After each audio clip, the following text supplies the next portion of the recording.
राजस्थान की सियासत में एक बार फिर से सरगर्मी बढ़ गई है। ताजा मामला है जेल से बाहर आए नरेश मीणा और सादुलपुर के निर्दलीय विधायक मनोज नायांगली की मुलाकात का। दोनों नेताओं ने इस मुलाकात को सामान्य और दोस्ताना बताया है, लेकिन राजनीति में ऐसे संजोग अक्सर संकेत हुआ करते हैं।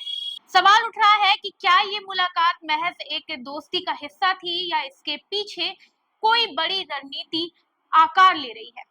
दरअसल मनोज नायांगली पहले ही तीसरे मोर्चे की वकालत सार्वजनिक रूप से कर चुके हैं और अब नरेश मीणा ने भी मीडिया के सामने तीसरे मोर्चे की आवश्यकता को स्वीकार किया है। ऐसे में इस मुलाकात को सामान्य मान लेना आसान नहीं है। राजस्थान की राजनीति में कांग्रेस और बीजेपी के बीच लंबे समय से सत्ता की अदला बदली होती आई है, लेकिन हाल ही के वर्षों में जनता के बीच दोनों पार्टियों को लेकर निराशा और असंतोष साफ तौर पर महसूस किया गया है।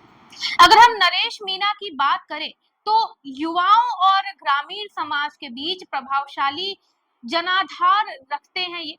उनकी छवि एक जमीनी नेता की है जो सीधी और साफ बात करता है। वहीं मनोज नायांगली बेबाकी और ईमानदारी की राजनीति के लिए जाने जाते हैं। उनके भाषणों और जनसंपर्क में पारदर्शिता दिखती है जो उन्हें अलग पहचान देती है। अगर ये दोनों नेता किसी साझा मंच पर आते हैं तो ये राजनीति के मौजूदा ढांचे को चुनौती दे सकता है। हालांकि दोनों नेताओं ने प्रेस से कहा है कि ये केवल व्यक्तिगत मित्रता की मुलाकात थी, ना कि कोई राजनीतिक बैठक। लेकिन राजनीति में जो चीजें कही नहीं जाती हैं वो अक्सर सबसे ज्यादा मायने रखती हैं। ऐसे मुलाकातें अक्सर भविष्य की बड़ी रणनीति का पहला कदम होती हैं।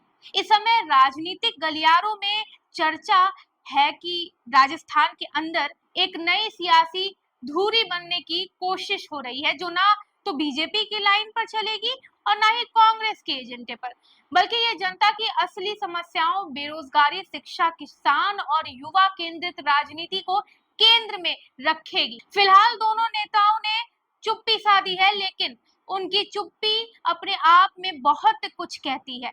आने वाले समय में अगर ऐसे और भी नेता इन दोनों के साथ मंच साझा करते हैं तो ये तीसरा मोर्चा सिर्फ एक चर्चा नहीं बल्कि एक नई राजनीतिक हकीकत बन सकता है।